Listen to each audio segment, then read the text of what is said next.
こんにちは、ジパング55のタカです。今回は島根県にある出雲縁結び空港をご紹介します。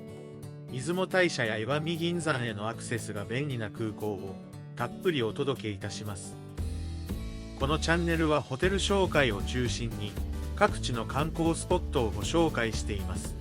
動画作りの励みになるので、チャンネル登録、高評価、スーパーサンクスをいただけると嬉しいです。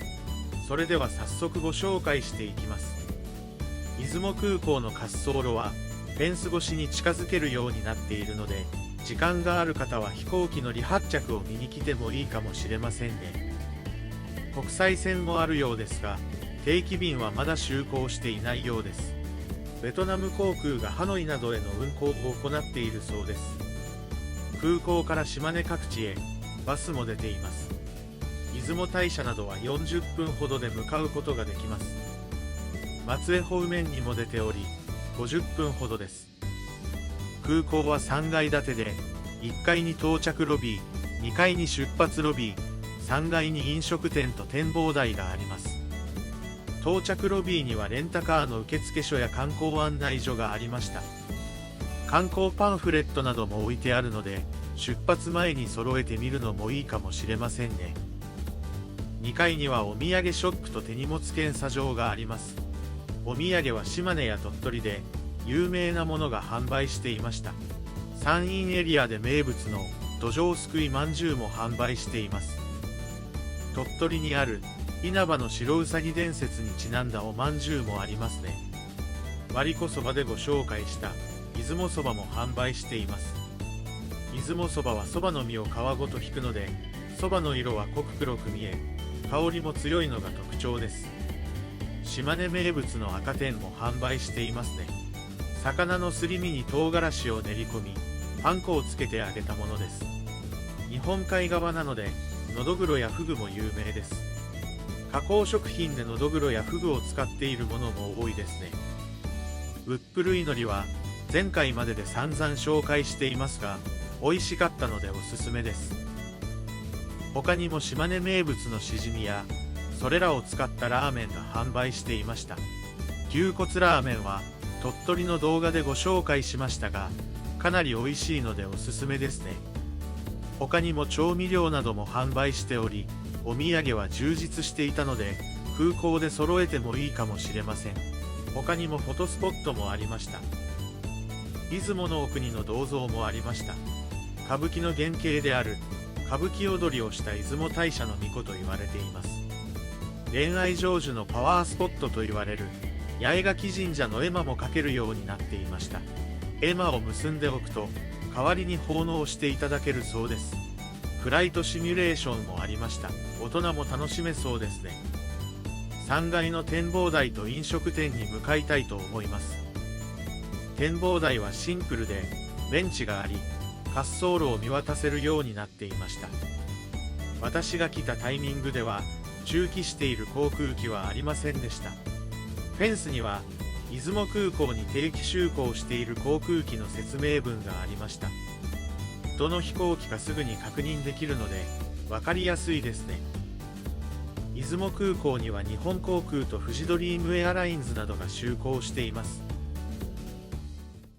同じ3階には2店の飲食店がありました。一つはレストランのようで幅広い料理を揃えていました。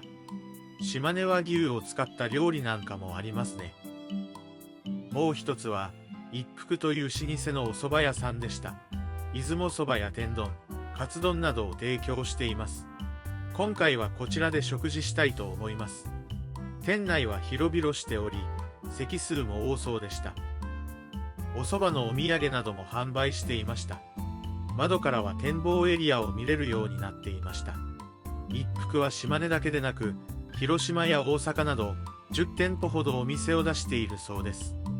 その1店舗が出雲空港に出店しているみたいです。せいろそばや出雲名物の割子そばもあり、メニューは豊富でした。天丼やカツ丼セットなどもあり、ボリュームがありそうですね。出雲そばソフトなどのデザートもありました。私は穴子天重膳を注文しました。割りこそばと穴子の天ぷらがセットになっています。穴子は思っていたより小ぶりですが、味は美味しかったですね。そば以外にも食べれるのは嬉しいです。おつまみもあったので、フライトまでの時間を過ごしやすいと思います。デザートに、出雲そばアイスとぜんざいを注文しました。出雲の名物が空港で食べれるのは嬉しいですね。ゆっくりできる環境だったので、よかったら立ち寄ってみてください。手荷物検査場の近くには、カードラウンジがあります。一定のステータス以上のクレジットカードを持っていれば利用できます。航空会社のラウンジは、残念ながらありませんでした。おつまみなどは有料ですが、注文ができるみたいです。ソフトドリンクは数種類ありました。カルピスやメロンソーダ、ジンジャーエールなんかがありますね。アルコールは有料で注文でき、お茶や紅茶なんかがあります。コーヒーの種類は3種類ぐらいありました。イタリアンブレンド、キリマンジャロブレンドなど、豆が分かれているのは珍しいですね。豆の説明もあり、分かりやすかったです。テレフォンブースもありましたが、オンライン会議などはできないようです。席数はそんなに多くないので、ビジネスマンで少し混雑していました。出発時間が近づくと、場合によっては満席になるかもしれないです。作業机などもあるので、パソコン作業などはできそうでした。休憩がてら、利用してみてください。それでは制限エリアに入りたいと思います。制限エリア内にも、お土産や軽食が販売されていました。売店にも島根名物のお土産は販売していたので、時間がなければここで購入してもいいかもしれませんね。軽食はしじみラーメンやカレー、お酒やおつまみなんかもありました。フライト前にいっぱい飲むのもいいかもしれませんね。それでは今回の出雲空港、いかがだったでしょうか。空港内のお土産や飲食店は意外に充実していたので、空港内でも時間は潰せそうですね。出雲観光の際には、ぜひ利用してみてください。今回の動画が少しでも皆さんの旅行に役立てられたら嬉しいです。動画作りの励みになるので、スーパーサンクス、チャンネル登録、高評価をお願いします。最後までご視聴いただき、ありがとうございました。それではまた次回動画でお会いしましょう。さようなら。